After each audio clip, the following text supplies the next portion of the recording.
નમસ્કાર,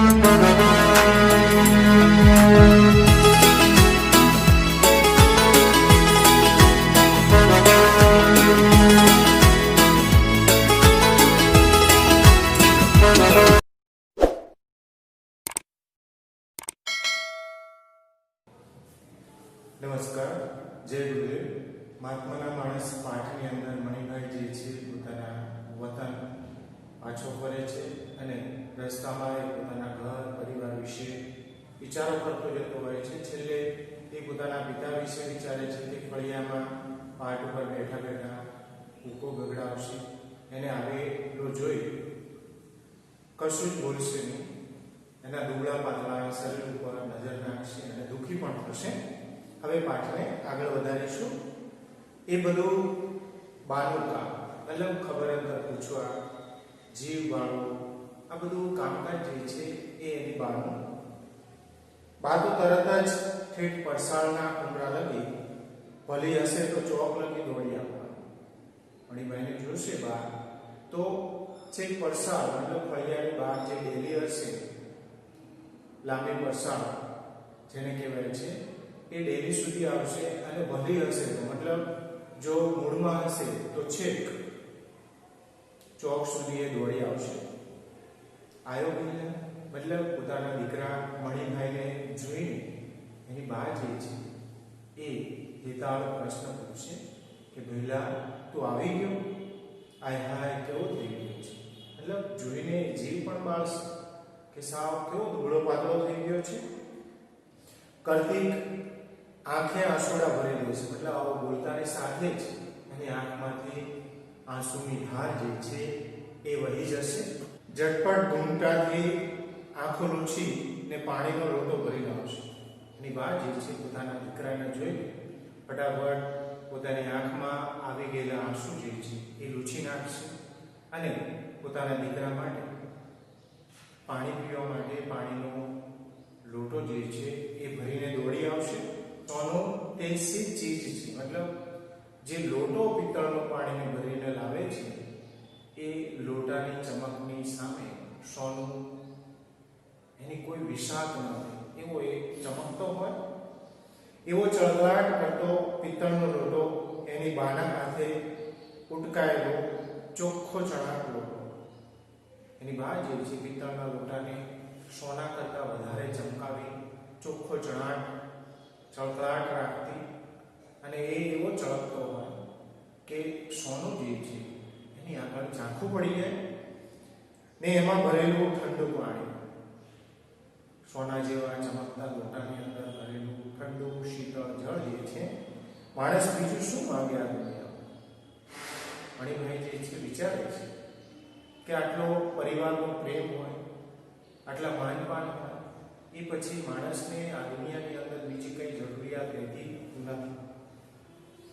મણિભાઈના પગ ઝડપથી ઉપડ્યા. પોતાના પરિવારની જેમ જેમ યાદ આવવા લાગે છે તેમ તેમ મણિભાઈના પગલા જે છે પોતાના ગામ તરફ ઝડપથી આગળ વધે છે. પછી એની અંદર ઉપસતા પેલા બીજા મણિભાઈએ ધીરે ધીરે વાત કરવા માંડી. આંતરિક વ્યક્તિત્વ જેને કહીએ છીએ, બે પ્રકારના વ્યક્તિત્વ હોય છે, એક આંતર વ્યક્તિત્વ અને એક બાહ્ય વ્યક્તિત્વ. આંતર વ્યક્તિત્વ ધરાવતો વ્યક્તિ જે છે એ પોતે જ પોતાની સાથે વાતો કરે છે મનમાં ને મનમાં. જ્યારે બાહ્ય વ્યક્તિત્વ ધરાવનાર વ્યક્તિ જે છે એ બીજાની સાથે વાતો ન કરે ત્યાં સુધી એને ગમતું નથી હોતું. તો તમારે જોવાનું છે કે તમે કયો પ્રકારનું વ્યક્તિત્વ ધરાવો છો. બીજાની સાથે વાતો કરીને સુખની અનુભૂતિ કરો છો, પોતાની સાથે વાતો કરીને સુખની અનુભૂતિ કરો છો, તમારે જાતે નક્કી કરવાનું છે. મણિભાઈ જે છે એ મણિભાઈની અંદર રહેલો બીજો મણિભાઈ જે છે એની સાથે જ વાતો કરવા માંડે છે. બા હજી લાજ કાઢે છે. એની બા જે છે મણિભાઈની એ હજુ પણ વડીલોની મર્યાદા સાચવવા માટે ઘૂમટો તાણે છે. કાઠિયાવાડના લોકો લાગો નહીં તોય આખું કપાળ ઢંકાઈ જાય એવો તો ખરો જ. મતલબ કાઠિયાવાડીની જે સ્ત્રીઓ જે છે એ છાતી સુધી ઘૂમટો તાણતી હોય છે. તો મણિભાઈની માં જે છે એટલો બધો લાંબો ઘૂમટો તો નથી તાણતી, પરંતુ એનું મોઢું જે છે ઢંકાઈ જાય એટલો તો એ ઘૂંટો તાણી જ લે છે. લાજ ન કાઢવી, ઘરેણા ન પહેરવા ને ભાગોળમાં પેસતો મણિભાઈ લગભગ હસી પડ્યો. એની બા જે છે એ બા લાજ કાઢે છે, ઘરેણા પહેરતી નથી. એની સામે એની પત્ની ઘરેણા પહેરે છે. આ બધું વિચારતો હશે અને એટલા માટે એ હસી પડે છે. બાને તો ઠીક, હીરાને કોઈ કાળે સમજાવી શકાય. કદાચ એની બાને મણિભાઈ જે છે પોતે સમજાવી શકશે, પણ એની પત્ની જેનું નામ છે હીરા, એને કોઈ કાળે સમજાવી શકે એમ નથી. એને ઘરેણાનો બેહદ શોખ હતો. હજુ એક વાક્યના સવાલની અંદર તમને પૂછ્યું કે હીરાને શેનો શોખ હતો, તો હીરાને ઘરેણા પહેરવાનો બેહદ, મતલબ એની કોઈ હદ નથી, એટલો બધો વધારે પડતો એને શોખ હતો. બાપને ત્યાંથી મળેલા મોટા ભાગના દાગીના એ રાત દિવસ પહેરતી અને 7 પેઢીના સગાને ત્યાં લગ્ન આવે તો અચૂક મંજૂસ ખોલીને હાર, પોંચા અને સાંકળા કાઢતી. એના પિતાએ જે એના લગ્નની અંદર જે ઘરેણા આપ્યા હતા એ ઘરેણા તો એ રાત દિવસ પહેરી જ રાખે. પણ 7 પેઢીના કોઈ દૂરના સગાની ત્યાં પણ જો લગ્ન હોય તો પોતાનો હાર, પગમાં પહેરવાના સાંકળા, આ બધું મંજૂસ, મતલબ દાગીના મૂકવાની નાની ઓળી પેટી જે છે એ ખોલી દાગીના કાઢતી અને પહેરી લેતી. બા કોઈ વાર ટોકતી. મણિભાઈની બા જે છે એ મણિભાઈના પત્ની હીરાને ક્યારેક ક્યારેક ઠપકો પણ આપતી. બધે બધું પહેરવું એ લખી આપ્યું છે, મતલબ દરેક જગ્યાએ દરેક પ્રકારના ઘરેણા પહેરવા છે, આવું કઈ કરાર કરેલો છે. પણ હીરા દરાર કાઢતી ને પહેરતી. મણિભાઈની પત્ની જે છે હીરા એ મણિભાઈની બા ગમે એટલો ઠપકો આપે છતાં પણ ઘરેણા તો કાઢતી જ અને પહેરતી પણ ખરી. બાને સામો જવાબ ના આપતી. મણિભાઈની બાની સામે એ વળતો જવાબ આપતી નહીં, પણ દેરાણીને મોંએ બબડતી. મણિભાઈની જે ભાઈની પત્ની છે, હીરાની જે દેરાણી છે, એ દેરાણીની મોઢે વાતો કરતી, બબડતી, મતલબ પોતાનો આક્રોશ ઠાલવતી. બાપે આવ્યું છે એ પહેરવા કે પટારામાં ગાલી મેળવા, મતલબ એ પોતાની દેરાણીને પૂછતી કે મારા પિતાએ મને દાગીના આપ્યા છે, પહેરવા આપ્યા છે કે પટારામાં મૂકી રાખવા આપ્યા છે. હીરાનો ખોળો ભરાવવાનો થયો ત્યારે રોકડ રકમ આપવાની વાત થઈ. મતલબ શ્રીમંત વિધિ, જેને ખોળો ભરાવવો કહેવાય છે. ઝાલાવાડ અને કાઠિયાવાડની અંદર ખોળો ભરાવવો મતલબ શ્રીમંત વિધિ. ત્યાં પહેલો પ્રસંગ હોય દીકરા કે દીકરીના જન્મ પહેલાનો જે વિધિ હોય છે, શ્રીમંત વિધિ કહેવાય છે એને.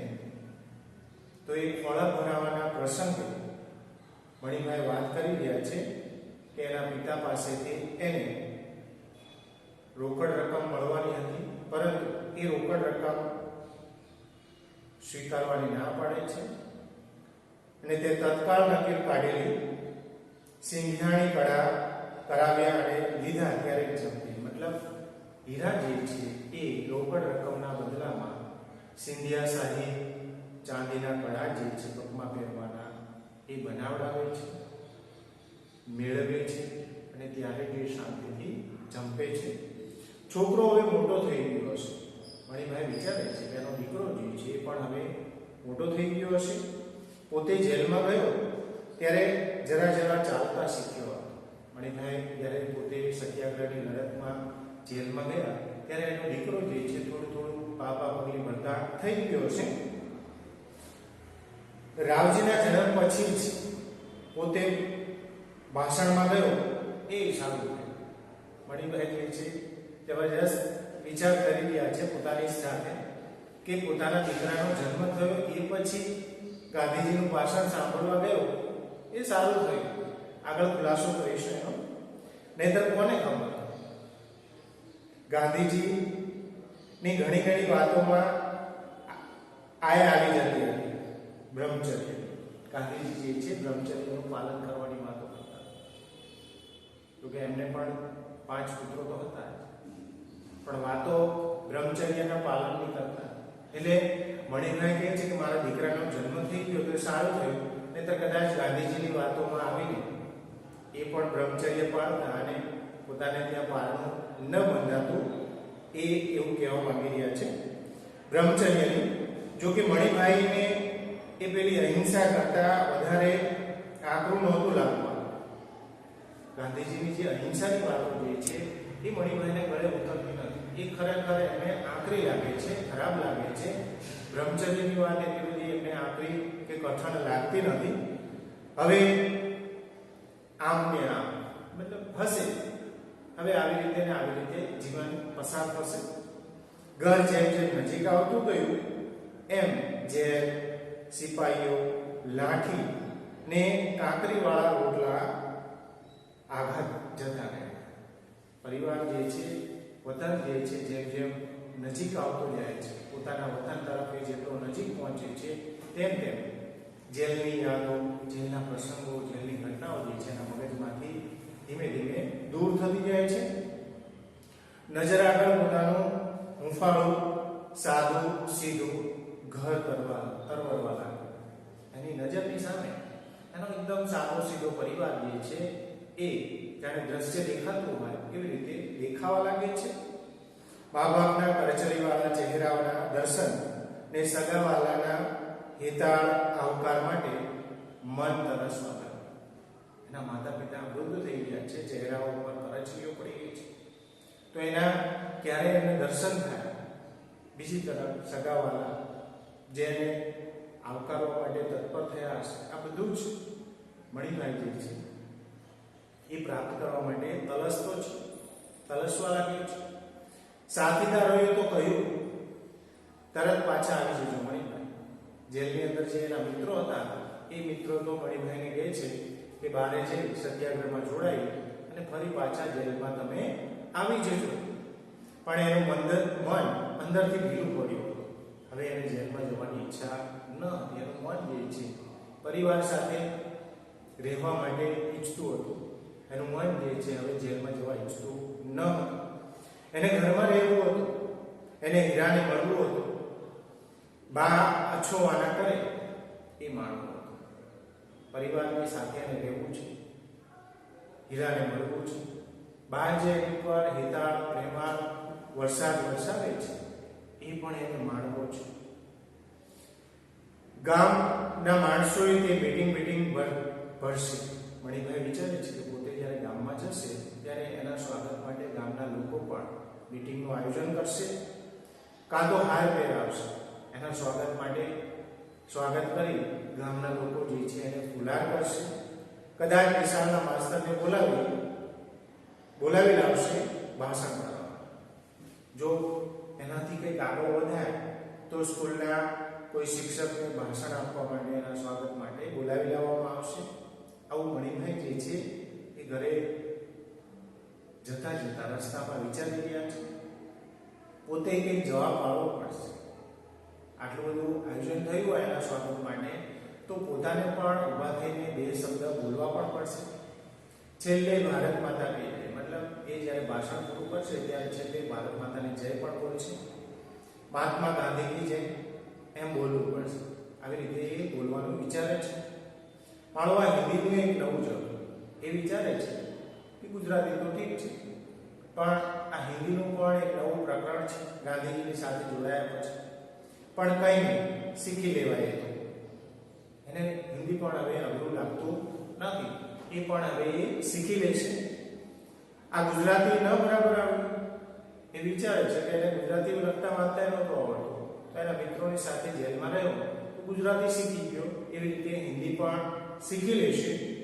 એમને એમ હિન્દી બાપુ કહેતા હશે એ બરાબર જ હશે ને. મણિભાઈ વિચારે છે કે ગાંધીજી જે વાત કરતા હોય એ યોગ્ય જ હોય ને, એ ઓછા કંઈ ખોટું કહે, ગાંધીજી કંઈ ખોટું કહેશે નહીં એવો મણિભાઈને વિશ્વાસ છે. આવા વિચારોમાં રળવળતો, રસળતો અને ઝડપભેર પગલાં ઉપાડતો મણિભાઈ પોતાના મહોલ્લામાં આવી પહોંચ્યો. પરિવારના, સગાવાલાના, ગામ લોકોના આવા રસભર્યા વિચાર કરતો મણિભાઈ જે છે એ છેક ગામના મહોલ્લાની અંદર પહોંચી ગયો છે. ત્યારે ચાટ આગળ પડ્યા હાંફતા બે ચાર કૂતરામાંથી એકે આંખ ઉગાડીને એની સામે જોયું. ફળિયાની અંદર, ચોરાની અંદર પ્રવેશતા જ એઠિયું પડ્યું હશે કે જ્યાં ઢોર કે કૂતરાને અઠવાડો નાખવામાં આવે છે. બે ચાર કૂતરા ત્યાં બેઠા હશે. એમાંથી એક કૂતરું જે છે, બધા કૂતરા તો સૂઈ ગયા હશે, એક કૂતરું જે છે ધીમેથી આંખ ખોલી અને મણિભાઈની સામે જોયું છે અને પહેલા બસીને પછી પૂંછડી હલાવીને એનું સ્વાગત કર્યું. આંખ ખોલે છે, પહેલા થોડુંક બસે છે, પછી કૂતરાની જે ગ્રહણેન્દ્રિય શક્તિ છે સૂંઘવાની એ ખૂબ પાવરફુલ હોય છે. એટલે એની સુગંધ ઉપરથી એને લાગી ગયો હશે કે અહીંનો જ માણસ છે. એટલે પછી પૂંછડી પટપટાવી આ કૂતરું જે છે મણિભાઈનું સ્વાગત કરે છે. સાધારણ રીતે કૂતરાને હળે કરીને આગા કાઢતા મણિભાઈ ને આજે કૂતરા ધકેલી કાઢવાનું મન ન થયું. જનરલી કોઈ કૂતરું હશે તો મણિભાઈ જે છે એને હળગારો કરતા ભગાડી દેતા, પણ આજે પોતાના ગામના કૂતરાને ભગાડવાની પણ ઈચ્છા એને નથી. એને દૂર નજર માંડી, પોતાનું જે ઘર દૂરથી દેખાઈ રહ્યું છે એ તરફ, એ દિશામાં એ નજર કરે છે. પાટ પર કોઈ બેઠું નહોતું. જે એની કલ્પના હતી રસ્તામાં કે એના પિતાજી છે ડેલીની બહાર, ફળિયાની બહાર પાટ ઉપર બેઠા હશે, પણ ત્યાં પાટ ઉપર કોઈ બેઠું નહોતું. કેમ આમ? એટલે દૂરથી જ એને વિચાર આવે છે કે આવું કેમ? એના પિતા તો એ જગ્યાએ જ બેઠેલા હોય. મોટા કઈ માતા સાજા તો નહીં. એના પિતાને મોટા કહી ગયો છે કે મોટા કઈ બીમાર તો નહીં હોય ને. દગદગ થતા કાળજે મણિભાઈ આગળ વધ્યો. પોતાના પિતા જે છે, જે નિયત જગ્યા છે ત્યાં બેઠા નથી, એટલે એને ગભરામણ થાય છે. છતાં પણ એ ગભરાતા હૃદય સાથે, ધબકારા સાથે એ પોતાના ઘર તરફ આગળ વધે છે. આગળ વધ્યો. ઘર પાસે પહોંચતામાં તો એને કેટલાય વિચાર આવી ગયા. એ પોતાના ઘર પાસે પહોંચે છે ત્યાં સુધીમાં તો ઘણા બધા વિચારો જે છે એને આવી જાય છે. એ વિચારોમાંથી મુક્ત થઈને બાનો અશ્રુભીનું સ્વાગત માણવા જેવો એ ઘર આગળ આવીને ઊભો કે ડેલીનું ભારે કામ ખીલા જડેલું કમાણ કીચું કરતું બંધ થયું. મણિભાઈ જે છે એ ઘણા બધા વિચાર કરતો છે. પોતાના દરવાજે ડેલી આવીને ઊભો રહે છે. એને એવું હતું કે બા જે છે એનું ઉમળકાભેર સ્વાગત કરશે, પણ ઉલટું છે. જે દરવાજાની સાથે લાંબા લાંબા ખીલાઓ જડેલા છે એ જૂનું ખખડધજ બારણું જે છે, દરવાજો જે છે એ કીચુડ અવાજ સાથે બંધ થઈ જાય છે. આ કમાડ કદી બંધ નહોતા થયા. એ વિચારે છે કે આ દરવાજા ક્યારેય બંધ થયા નથી. વર્ષોના વર્ષ લગી બંધ નથી થયા. વર્ષો વીતી ગયા છે, છતાં પણ એ દરવાજા ક્યારેય બંધ નહોતા થયા. મણિભાઈની સાંભળમાં તો નહીં છે. મણિભાઈને જ્યાં સુધી યાદ છે, એને જ્યારથી હોશ સંભાળી છે ત્યારથી તો આ દરવાજા ક્યારેય બંધ થયા જ નથી. હંમેશા નાની ઝાંપડી જ વસાય. જે નાની ઝાંપડી જે છે, નાની ડેલી જે છે એ જ બંધ થતી. આજે આ કમાડ બંધ. એ વિચારમાં પડી જાય છે કે આજે એની માટે આ દરવાજા કેમ બંધ થયા. એના મનને ધક્કો લાગે, મતલબ દુઃખની લાગણી અનુભવે છે. એને ભારે શાખા ઉચકી અને ખખડાવી. મતલબ જે ડેલો હતો એની સાથે લોખંડની જાડી અને ભારે સાંકળ હતી. એ ઉચકે છે, ખખડાવે છે. કોઈ બોલ્યું નહીં. એટલે એને ફરી જરા જોરથી ખખડાવી. અંદરથી કોઈ જવાબ નથી આવતો. એટલે આ ડેલીની સાંકળ જે છે એ જોરથી અફળાવે છે, ખખડાવે છે. તે સામેના ઘરની ઉપલી મેડીની બારીઓ ખોલી અને પાછી ધડાધડ વસાવી. એના ઘરની સામે બીજી ડેલી હશે, મકાન હશે, અને ઉપરના માળની બારીઓ જે છે આ અવાજથી ખુલે છે અને ફરી પાછી ફટાફટ બારીઓ પણ બંધ થઈ જાય છે. કંઈક છે. મણિભાઈને આ બધી હરકત જોયા પછી વિચાર આવે છે કે કંઈક તો નવા જૂની છે જ. મનમાં વિમાનસ્તા મણિભાઈએ મોટેથી બૂમ પાડી. મનની અંદર મૂંઝવણ અનુભવાય છે અને મૂંઝાતા મણિભાઈ જે છે એ મણિભાઈ જોરથી મોટેથી બૂમ પાડે છે, બા, એ બા. કમાડ ખોલો, હું છું. મણિભાઈ જે છે જોરથી બૂમ પાડે છે કે દરવાજા તમે ખોલો, હું આવ્યો છું. અંદર અને બહાર નિશબ્દ શાંતિ છવાય. ફળિયાની અંદર, ઘરની અંદર અને બહાર શેરીમાં ક્યાંય કોઈ શબ્દ પણ બોલતું નથી. એકદમ સન્નાટો છવાઈ ગયો છે. મણિભાઈને થયું કે પોતે હજી જેલમાં જ છે. મણિભાઈ જાણે સ્વપ્ન જોતા હોય એવો વિચાર આવે છે. હજુ પોતે જેલની અંદર જ છે. એક સ્વપ્ન જુએ છે. અડધી રાતે છાતી પર ભયનો ઓથાર બનીને છવાઈ જાય એવું દુઃસ્વપ્ન. મણિભાઈ વિચારી રહ્યા છે કે અડધી રાતે જે છાતી ઉપર કોઈ ચડી ગયું હોય, ગભરામણ થાય અને જે અનુભવ થાય છે એવું ખરાબ સ્વપ્ન એ પોતે જોઈ રહ્યા છે. જરાક પ્રયત્ન કરીને આંખો ખોલી નખાય તો પલકવારમાં બધું મળી જાય. હવે જો ભયંકર સ્વપ્ન ચાલતું હોય પણ એ સ્વપ્નની અંદર તમે હિંમત કરીને આંખ ખોલી નાખો તો કશું જ હોતું નથી. એવું એ ભયંકર સ્વપ્ન જોઈ ગયો. બા દોડતી દોડતી બહાર આવે, હરખ કેલી થઈને પૂછે, ભાઈ આવ્યો? મણિભાઈ જે છે એ મણિભાઈ કલ્પના કરી રહ્યો છે કેવી રીતે બોલશે.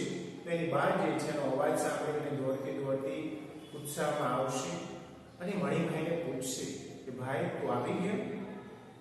એ પણ એક બીજું સ્વપ્ન. મણિભાઈ વિચારે છે કે આ પણ એક બીજું જ સ્વપ્ન છે. એ પણ એક બીજું સ્વપ્ન જ ન હોય. મણિભાઈ વિચારી રહ્યા છે આ પણ એક બીજું સ્વપ્ન ન હોય. ઓચિંતા પગ દુખવા માટે જે ઉત્સાહથી પોતાના ઘર સુધી પહોંચી ગયો છે, રસ્તામાં જ્યાં એને પગ દુખવા નહોતા આવ્યા એ પગ ત્યારે પરિવારના કોઈ સભ્યો એનું સ્વાગત નથી કરતા, એને બોલાવતા નથી, એના ઘરના દરવાજા ખોલતા નથી, ત્યારે એના પગ જે છે અચાનક દુખવા લાગે છે. ઓચિંતા પગ દુખવા માટે બહુ થાક્યો છે. પોતે ચાલી ચાલીને ખૂબ થાકી ગયો. બગલ થયેલો પાટ પર મૂકીને એ બેસી પડ્યો. જે પાટ ઉપર એના પિતા બેસતા હતા એ પાટ ઉપર બગલ થયેલો મૂકી અને બેસી જાય છે. બગલમાં ખભે લટકાવાના થેલાને બગલ થયેલો કહેવાય છે. શબ્દ સમૂહ માટે એક શબ્દની અંદર પૂછાતું હોય છે. તે સાથે ઉપલી ખડકીની બારી ખોલી. એ બેઠો એટલે સામેથી જે ઉપલી ખડકી ગઈ છે એની બારી ખુલે છે. ક્રોધભરી ગર્જના સંભળાય. મતલબ એકદમ ગુસ્સાભર્યો અવાજ જે છે, રાડ જે છે સંભળાય છે. કયો છે? એટલે કોણ છે? અવાજ સાંભળી અને મણિભાઈ જવાબ આપે છે, હું મણિયો. મણિભાઈ જવાબ આપે છે, હું છું, હું મણી છું. વેરીભાઈનો મણિયો તો ચારનો મહાણમાં ગયો. હેન્ડ તો થાય, હેન્ડ તો મોટી મહાત્માવાળી ના જોયું હોય. ઉપરથી ફરી પાછો અવાજ આવે છે કે મણિભાઈનો જે મણિયો હતો એ તો ક્યારનો મસાણમાં ગયો છે, મતલબ મરી ગયો છે. ચાલ્યો જાય મોટો મહાત્મા વાળો ન જોયો હોય, મતલબ એને આવકાર મળતો નથી અને ત્યાંથી પાછા વળી જવાની ગર્જના સંભળાય છે. અને બારી વસાઈ ગઈ. ઉપરની જે બારી હતી એ પણ બંધ થઈ જાય છે. દિશા શૂન્ય બનીને મણિભાઈ એ બારી સામે લાગી. દિશા શૂન્ય મતલબ હવે શું કરું, ક્યાં જવું, એની જે ગદાગ્રહ ન પડે એને કહેવાય છે દિશા શૂન્ય. મણિભાઈ જે છે બારીની સામે જોઈ રહે છે. ઘણા વખત લગી તાકી ગયો. ઘણા સમય સુધી જોઈ રહે છે અને અંતે એણે બગલ ફેરો પાછો ઉઠ્યો. પાટ ઉપર જે બગલ ફેરો મૂક્યો હતો કંટાળીને ફરી પાછો ખભે મૂકે છે. મણમણના થઈ ગયેલા પગ ઘસડતા અને કૂતરાની ચાર આગળ જરા થંભીને રસ્તામાં ખાવા લીધેલું ગાંઠિયાનું પડીકું ઊંધું આવ્યું. થાકીને એના પગ જે છે મણમણના થઈ ગયા છે. હવે ચાલી શકવાની ક્ષમતા ધરાવતો છતાં પણ એ પગને ઘસડતો હોય એવી રીતે ચાલતો થાય છે. જે ચાટ પાસે પેલા કૂતરા સૂતા હતા એઠિયા પાસે ત્યાં થંભે છે. રસ્તામાં ખાવા માટે ગાંઠિયાનું પડીકું લીધું, એઠિયાની અંદર ખાલી કરી નાખે છે. આભારવશ થઈ કૂતરાએ પેલા પૂંછડી પટપટ આવી અને ટોળે વળ્યા, પણ પછી ગાંઠિયા સૂંઘીને આગા કરશે. કંઈક ખાવાનું મળ્યું છે એવી આભારની લાગણી સાથે કૂતરાઓ જે છે પેલા પૂંછડી પટપટાવે છે, ટોળે વળે છે, ગાંઠિયાને સૂંઘે છે અને પછી દૂર ખસી જાય છે. હવે ગાંઠિયા જે છે કૂતરાએ ખાતા નથી. ઠીક ત્યારે તમે જાઓ, મણિભાઈ જે છે નિશાસો નાખે છે, કઈ વાંધો નહીં, તમારે ગાંઠિયા ન ખાવા હોય તમે પણ જાઓ. અપાર ખેદથી મણિભાઈએ પાછું વળીને જોયા વગર બાપ દાદાનો મહોલ્લો કાયમ માટે છે. ખૂબ દુઃખ લાગણી અનુભવી ગયું છે, ખૂબ દુઃખી છે. જે બાપ દાદાના મહોલ્લાની અંદર એ મોટો થયો છે, એ બાપ દાદાના મહોલ્લાને એ પાછું વળીને હવે જોતો પણ નથી અને જોયા વિના જ ત્યાંથી કાયમ માટે હવે અહીંયા પાછો આવશે નહીં, કાયમ માટે ત્યાંથી રવાના થઈ જાય છે. એને સમજાતું નહોતું કે શું કરવું. મણિભાઈ જે છે પાછો વળી ગયો છે પણ એને સમજાતું નથી કે હવે શું કરે. સત્યાગ્રહીઓને આવી વખતે ઉપવાસ કરવા જોઈએ. મહાત્મા ગાંધીએ સમજાવ્યું કે જ્યારે તમારી કોઈ ડિમાન્ડ પૂરી ન થાય ત્યારે ખરેખર તમે સત્યના આગ્રહી હોય તો તમારે તમારી વાત જે છે મનાવવા માટે ઉપવાસ કરવો જોઈએ, માતા પિતાને સમજાવવા જોઈએ. મણિભાઈ વિચારે છે કે ગાંધીજીના કહેવા પ્રમાણે એને ઉપવાસ કરીને પોતાના માતા પિતાને સમજાવવા પણ જોઈએ. પેલું શું? હા, હૃદય પરિવર્તન કરાવવું જોઈએ. એ વિચારે છે કે પિતાનું માતાનું હૃદય પરિવર્તન જે છે એ કરાવવું જોઈએ. પણ ગાંધીજી ક્યાં એના બાપને ઓળખતા? મણિભાઈ જે છે વિચારે છે કે બીજાની માટે આ વાતો લાગુ પડતી હશે પણ મણિભાઈના પિતા વેરીભાઈ વિશે તો આ કઈ લાગુ પડે એવું છે. ગાંધીજી કઈ વેરીભાઈને તો ઓળખતા નથી કે આ માણસની આગળ ગમે એટલા ઉપવાસ કરો છતાં પણ એનું હૃદય પરિવર્તન ક્યારે થવાનું નથી. એટલે ગાંધીજી જે છે મણિભાઈના પિતા વેરીભાઈને ઓળખતા નથી. એટલે દરેક જગ્યાએ દરેક વાત લાગુ પડતી હોતી નથી એવું મણિભાઈનું માનવું છે. એમને ક્યાં ખબર હતી કે વેરીભાઈ વિફરે એટલે પછી કોઈને. મણિભાઈ વિચારે છે કે ગાંધીજીને ક્યાં ખબર છે કે મણિભાઈ વિફરે મતલબ એનો મગજ હલી જાય, એ નારાજ થઈ જાય, પછી એ કોઈની વાત માનતા નથી. લાખ સમજાવો તોય બધું પથ્થર પર પાણી, ગમે એટલા સમજાવો એ કોઈનાથી સમજે નહીં. પથ્થર ઉપર પાણી રેડો અને ચારે બાજુ પાણી ઢળી જાય, પથ્થર તો કોરો જ રહેતો હોય છે. એવા છે એ વેરીભાઈ, એવું મણિભાઈ વિચારે છે. કઈ નહીં, પોતે સાબરમતી ચાલ્યો જશે. મણિભાઈ વિચારે છે કે હવે જે થયું એ ફરી પાછો એ સાબરમતી આશ્રમે ચાલ્યો જશે, આશ્રમમાં રહેશે, રેડિયો કાઢશે. એ પોતે આશ્રમમાં જઈ ત્યાં જ રહેશે, ત્યાં જઈ અને જે વણાટ કામ જે છે રેડિયો સૂત્ર કાઢવાનું એ કામ કરશે, દેશ સેવા કરશે. નહીતર પાછો સત્યાગ્રહ કરીને જેલમાં જશે. બની શકશે તો એ દેશની સેવા કરશે અને જો એવું પણ નહીં થાય એનાથી તો સત્યાગ્રહ કરશે અને ફરી પાછો એ જેલમાં ચાલ્યો જશે. તો અહીંયા આ પાઠ બાકી રાખીએ છીએ. ધન્યવાદ. જય ગુરુદેવ.